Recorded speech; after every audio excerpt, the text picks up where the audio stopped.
ጤና ይስጥልኝ ክቡራትና ክቡራን የዩቱብ ቻናሌ ቤተሰቦች የዕለቱን መረጃዎች እነሆ ብለናል። እንደተለመደው መረጃዎችን በቅድሚያ በማስታወቅ እንጀምራለን። በኦሮሚያ ከባድ ያልተጠበቀ ጥቃት ደርሷል። ከክልሉ ውጭ ያሉ ታጣቂዎች ወደ ምዕራብ ሸዋ ዞን ዘልቀው በመግባት ጥቃት አድርሰዋል። በርካታ ሰዎች እንደገደሉን የሚያመለክት አንዳንድ መረጃዎች ወጥቷል። ጥንክራችን ከሚዳስሳቸው ጉዳዮች መካከል ነው። ግብፅ ቀይ ባህርን የማስተዳደር መብት ያላቸው ሀገራት በዳርቻው ላይ የሚገኙ ሀገራት ብቻ ነው አለች። ይህ መግለጫ በኢትዮጵያና በኤርትራ መካከል ወታደራዊ ግጭት ሊፈጠር ይችላል የሚል ስጋት በነገሰበት ወቅት መሆኑ ጉዳዩ ልዩ ትኩረት ስቧል። ጉዳዩን በዝርዝር የምናስደምጣችሁ ይሆናል።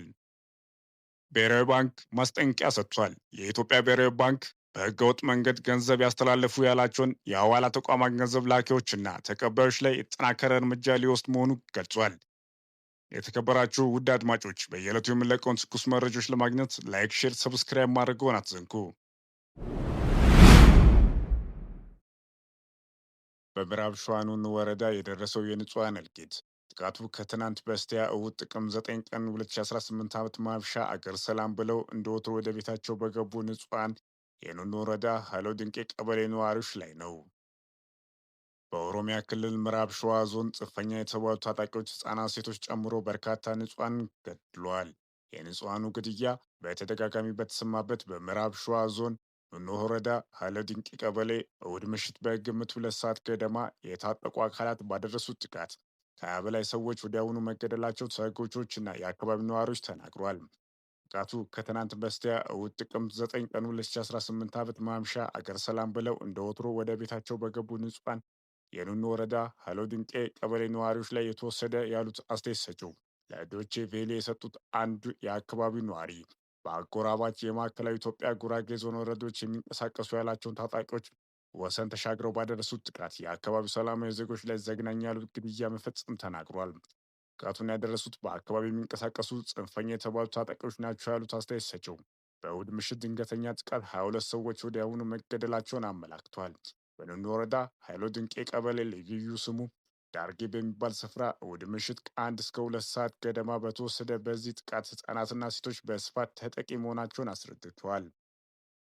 ቤተሰቦቻቸውን የጥቃት ሰለባ መሆናቸውን የነገሩን ነገር ግን ባሉት የደህንነት ስጋት ስማቸውን ከመግለጽ የተቆጠቡ ሌላው የአካባቢው ነዋሪ ሰላማዊ ዜጎች በጨለማ ገብተው ነው የፈጇቸው። አሁን በእሁድ ምሽት በዚህ ጥቃት የተገደሉ ሰዎች ቁጥር 29 ደርሷል። 22ቱ ሰዎች ወዲያውኑ መገደላቸውን ሲያረጋግጡ ቀሪዎቹ አስክሬናቸውን በየጥሻው የወደቁ በሆስፒታል ህይወታቸው ያለፈ ናቸው ብለዋል።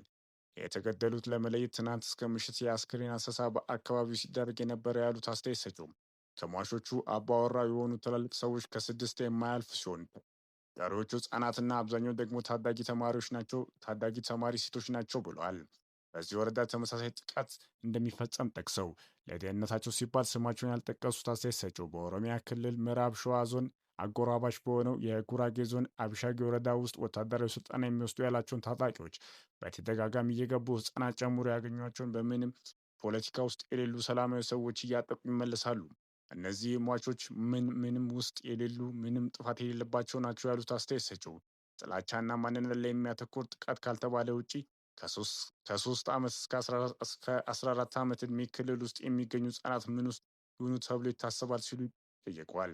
በማዕከላዊ ኢትዮጵያ ጉራጌ ዞን አብሻጊ ወረዳ በተለያዩ ቀበሌዎች የሚንቀሳቀሱ ጥቃት አድራሾቹ በምዕራብ ሸዋ ዞን ኑኑ ወረዳ በተለያዩ ጊዜያት በተፈጠረ ግጭት ቤተሰቦቻቸውን ይዘው የተፈናቀሉ እንደሚገኙበት ገልጸው አሁን ላይ ጥቃት ከሚያደርሱ ታጣቂዎች አብዛኞቹ በ2016 ዓመት በአንድ ሰርግ ላይ ቦምብ ተጥሎ 36 ሰዎች ገደማ መገደላቸው ተከትሎ ከአካባቢው የተፈናቀሉ ናቸው ብለው እኚሁ አስተያየት ሰጪ የአካባቢው ነዋሪ ተናግረዋል።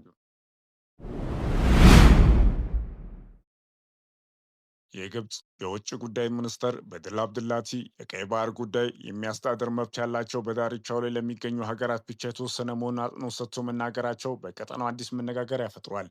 ይህ መግለጫ በኢትዮጵያና በኤርትራ መካከል ውጥረት በታየበት ወታደራዊ ግጭት ሊፈጠር ይችላል የሚል ስጋት በነገሰበት ወቅት መሆኑ ጉዳዩ ልዩ ትኩረት ስቧል። የፖለቲካ ተንታኞች እንደሚሉት የሚኒስተሩ መግለጫ በዋናነት ኢትዮጵያን ኢላማ ያደረገ ሲሆን ኢትዮጵያ የታላቁ ህዳሴ ግድብ ግንባታ ማጠናቀቅ ተከትሎ የባህር በር ፍላጎት ለማሳካት እንቅስቃሴ በጀመረችበት ወቅት መሆኑ ጉዳዩ መነጋገሪያ ያደርጉታል። ሚኒስትር አብድላቲ ይህን የተናገሩት እሁድ ዕለት በተካሄደው 5ኛው የአስዋን የሰላም የልማት ፎረም ላይ በውይይቱ ላይ የሶማሌ፣ የሱዳን፣ የሳዑዲ አረቢያ ከፍተኛ ባለስልጣናት እንዲሁም የአውሮፓ ህብረት፣ የዓለም ባንክ ተወካዮች ተገኝቷል። ቀይ ባህር አስተዳደር ጉዳይ የባህር ዳርቻ ባለቤት የሆኑ ሀገራት የመጀመሪያ ብቸኛ ጉዳይ ነው ያሉት ሚኒስተሩ የቀጠናው ደህንነት ማረጋጋት፣ የሀብት ዘላቂነት የማስጠበቅ ኃላፊነት ያለባቸው እነሱ ናቸው ሲሉ አክለው ተናግሯል። በ1993 የኤርትራ ነጻነት ወዲህ የባህር በር ያጣችው ኢትዮጵያ በቀይ ባህር ያላት የቀድሞ የተጽዕኖ እንደገና ለማስመለስ ፍላጎት በይፋ እየገለጸች ትገኛለች።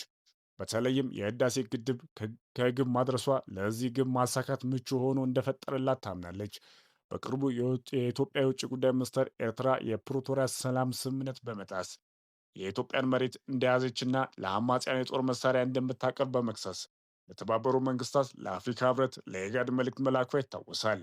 ከኤርትራ መንግስት በኩል የኢትዮጵያን ክስ ግጭት ለመፍጠር መንገድ የሚጠርግ አሳሳች ዲፕሎማሲ ዘመቻ ሲል አጣጥሎታል። የአስመራ መንግስታት አክሎም ኢትዮጵያ ላለፉት 2 ዓመታት የኤርትራን ወደቦች በሰላም ከተቻለ በኃይል ካልሆነ ለመቆጣጠር ስትጥር እንደነበር፣ ለዚህም የጦር መሳሪያ ስታከማች መቆየቷን ገልጸው ይህ በእንዲህ እንዳለ ጠቅላይ ሚኒስትር አብይ አህመድ የባህር በር ጉዳይ ከአባይ ጥያቄ ጋር የሚተካከል ወሳኝ ሀገራዊ ጉዳይ መሆኑን መግለጻቸውና መንግስታቸውም ለመደራደር ዝግጁ መሆኑን ማሳወቃቸው ይታወቃል። ይህ በእንዲህ እንዳለ ኢትዮጵያ አካሄድ ለኤርትራ ብቻ ሳይሆን ለግብፅ የማስጠንቀቂያ ደውል ሆኗል። ግብፅ የቀይ ባህር ማንኛውንም የኢትዮጵያ ተጽዕኖ በጽኑ ትቃወማለች። ምክንያቱም ቀይ ባህር ለግብፅ ወሳኝ የንግድ መስመርና ለሀገሪቷ የገቢ ምንጭ ቁልፍ ለሆነው ለሱዝ ካናል ዋና መግቢያ በር መሆኑ ይታወቃል። ካይሮ በቀጠናው የሚፈጠረው ማንኛውንም የባህርና የጸጥታ ለውጥ የቀጠናው ኃይል ሚዛን እንደሚያዛባ፣ የራሷን የባህር ደህንነት ለመቆጣጠር እንቅፋት እንደሚፈጥርባት ታምናለች። በተለይም በህዳሴ ግድብ ዙሪያ ከኢትዮጵያ ጋር ውዝግብ ውስጥ ባለችበት በዚህ ወቅት ኢትዮጵያ በቀይ ባህር ላይ ወታደራዊ ይዘት ያለው ተጽዕኖ መፍጠር ለብሔራዊ ደህንነቷ ቀጥተኛ ስጋት እንደሆነ ትቆጥራለች። ብሔራዊ ባንክ በህገወጥ የገንዘብ አስተላላፊዎች ላይ ሰፊና የተናበበ እርምጃ ወስዳሉ አለ። የኢትዮጵያ ብሔራዊ ባንክ በህገወጥ መንገድ ገንዘብ ያስተላለፉ ያላቸውን የሐዋላ ተቋማት፣ ገንዘብ ላኪዎችና ተቀባዮች የተጠናከረ እርምጃ ሊወስድ መሆኑን በድጋሚ አስጠንቅቋል። ለሽብርተኞች ገንዘብ ማስተላለፍ ወይም ህገወጥ የገንዘብ ዝውውር ላይ የተሰማሩ የተወሰኑ ገንዘብ አስተላላፊዎች ተቋሙ እንዳለው ደርሰንበታል ያለው የብሔራዊ ባንክ ገዢ ኢዮብ ተካልኝ በእነዚህ አስተላላፊዎች ላይ በጣም የተናበበ የተቀናጀ ሰፊ እርምጃ ለመውሰድ መዘጋጀቷቸውን አስታውቋል። በህጋዊ መንገድ አልሰራም፣ ከህግ ውጭ ሄዳለሁ የሚሉ በእጃችን ላይ ያሉ ማንኛውንም አቅም ተጠቅመን ይህንን የምናስቆም ነው የሚሆነው። ስለዚህ በዚህ ስራ የተሰማሩ በሙሉ እንዲታቀቡ ማሳሰብ ፈልጋሉ ሲል የመጨረሻ ማስጠንቀቂያ ሰጥቷል። የብሔራዊ ባንክ ገዢ ይህንን ያሳውቁት ከባንኮች ማህበር የስራ ኃላፊዎች ጋር በመሆን በዩናይትድ ስቴትስ ዋሽንግተን ዲሲ አካባቢ ከሚገኙ የገንዘብ አስተላላፊ ድርጅቶች ጋር ውይይት ካደረጉ በኋላ ለ4 ደቂቃ ገደማ ባስተላለፉት የቪዲዮ መልእክት ነው። ህገወጥ የገንዘብ ማስተላለፍ ላይ የተሰማሩ የሐዋላ አስተላላፊዎች የመጨረሻ ማስጠንቀቂያ ነው ሲሉ ያሳሰቡት ገዢው ጥንቃቄ እንዲያደርጉ ከወዲሁ አሳስባለሁ ብለዋል። የብሔራዊ ባንክ የኢትዮጵያ መንግስት ማንኛውንም እርምጃ ከመውሰድ የሚቆጠብ አይሆንም፣ አካውንት በመዝጋት ብቻ የሚመለስ እንዳልሆነ በመግለጽ ማንሳት እፈልጋሉ ሲሉ አስጠንቅቋል። ይሁን እንጂ ዶክተር ኢዮብ እንወስዳለን ስላሉት እርምጃ አፈጻጸም ሆነ ሌላ ዝርዝር መረጃ አልሰጡም። ባለፈው ዓመት መጨረሻ ላይ ባንኩ ተመሳሳይ ማስጠንቀቂያ አውጥቶ የነበረ ሲሆን መቀመጫቸውን በአሜሪካ ያደረጉ 4 የሐዋላ ገንዘብ አስተላላፊ ተቋማት በስም ዝርዝር በወንጀል የተገኘ ንብረት ህጋዊ የማስመሰልና ህገወጥ ተግባራት ፋይናንስ ማድረግ ላይ እየተሳተፉ ነው ሲል ከሶ ነበር። በዚህም ክስ ባንኩ በዩናይትድ አረብ ኤምሬት ያሉ የገንዘብ አስተላላፊዎችን አካቷል። ብሔራዊ ባንክ ወስዳለሁ ያለው ሰፊ የተናበበ እርምጃ የተቀናጀ እርምጃ ገንዘብ አስተላላፊዎች ላይ ብቻ እንደማይገታ አስታውቆ ተቀባዮች ያካተተ፣ ላኪዎች ያካተተ ሰፊ የማጣራት ስራ ሰርተናል፣ ወደ ተቀናጀ እርምጃ እየገባን ነው ሲል፣ ስለዚህ ገንዘብ በእነዚህ ህገወጥ ተቋማት የሚልኩ ዜጎች ከዚህ እንዲቆጠቡ ማሳሰብ ፈልጋለሁ። ከእነዚህ ተቋማት ጋር የሚሰሩ በተለያየ የንግድ ስራ ላይ የተሰማሩ አስመጭና ላኪዎች ከዚህ ስራ እንዲቆጠቡ ማሳሰብ ፈልጋለሁ ሲሉ አቶ እዮብ ተናግረዋል። አቶ ኢዮብ እንወስዳለን ያሉት እርምጃ የማይዳገም መሆኑን ጠቁመው የኢትዮጵያ ህግ የጠበቀ ዓለም አቀፍ ህግን የጠበቀ የተናበበ እርምጃ እንደሆነም ተናግሯል። በሀገር ውስጥ ከፍተኛ የሆኑ የውጭ ምንዛሪ አቅርቦት አለ ያሉት የብሔራዊ ባንክ ገዢ የማዕከላዊ ባንክ የጠባበቂያ ክምችት በጣም እየጨመረ ነው ሲሉ ተናግረዋል።